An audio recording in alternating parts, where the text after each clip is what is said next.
Bonjour. Bonjour monsieur. Je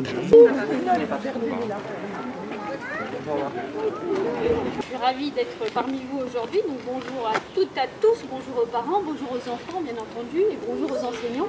Je suis ravie de vous retrouver après quelques temps de repos. C'est le moment au jour de cette rentrée de rappeler quelques fondamentaux. Déjà d'une part que l'école est obligatoire et gratuite. Ce n'est pas le cas partout.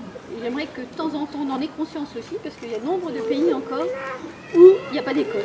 Les enfants n'ont pas la chance d'aller à l'école, n'ont pas la chance d'avoir une instruction, n'ont pas la chance d'avoir une équipe pédagogique qui les suit quotidiennement. Donc à ce titre, déjà, je voulais remercier l'équipe pédagogique qui, depuis plusieurs années déjà, est la même. Donc vous avez une continuité, ça apporte aussi une assurance aux familles, aux enfants qui passent d'une classe à l'autre. Et ça fait plaisir, première chose. Deuxième chose, je parle de l'éducation, mais il y a une valeur à partager entre l'éducation et l'instruction. Donc il y a le rôle des parents et le rôle des enseignants. Effectivement, les enseignants ont un rôle d'instruction, de transmettre certains savoirs. C'est le lieu de vivre en commun, le lieu de vivre ensemble. On apprend des valeurs, mais les parents aussi, je ne vais pas dire des obligations, mais quelque chose qui est naturel et qu'on oublie parfois, c'est l'éducation. C'est la chose qui est partagée par tout le monde, c'est une affaire de tous, l'éducation de nos enfants. C'est ce qui permet aussi de forger le caractère des enfants et de leur donner un avenir. Donc ça commence ici, ça commence dès le plus jeune âge, parce qu'on est dans une école où il y a un dispositif toute petite section. Donc c'est une classe à partir de 2 ans, qui accueille les enfants à partir de 2 ans, qui est confiée à Madame Petit, qui est présente avec nous. Auparavant, ce dispositif existait, était réparti sur plusieurs écoles. Aujourd'hui, l'Éducation nationale a fait le choix que ça soit sur une seule école, et le choix a été porté sur l'école Jean de La Fontaine. Parce que depuis plusieurs années, ça a montré ses preuves, on a eu de nombreux enfants, et cette année encore plus.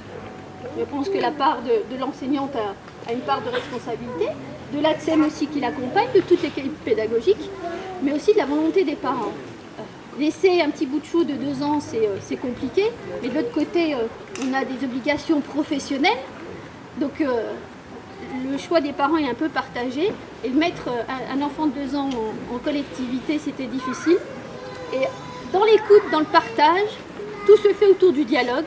Les parents ont souhaité que leurs enfants soient accueillis, en plus des petites sections quand ils travaillent, d'avoir un accueil sur le temps périscolaire. Auparavant, ça ne faisait pas. C'est la première année que ça se fait, avec la même équipe d'ATSEM qui va les accompagner sur le temps périscolaire du matin, de manière à ce que les parents qui travaillent puissent déposer leurs enfants plus tôt, et sur la pause méridionale. Donc c'est aussi un gage de qualité sur notre école que je voulais souligner, un gage de l'enseignant, de toute l'équipe autour d'elle, et qui renforce aussi encore plus un petit peu notre école de quartier, notre école Jean de La Fontaine, qui existe depuis plusieurs années. C'est toute une équipe, c'est un échange, c'est le dialogue, c'est le respect des valeurs, c'est le vivre ensemble, c'est toutes ces valeurs qui sont transmises et que je tenais à rappeler ce matin. Ah oui, t'as le sourire. Il y a plein de petites choses intéressantes. Hein. Là où est-ce que vous voulez aller? Voilà, vous vous allez où vous voulez. Et bien, je vais te mettre.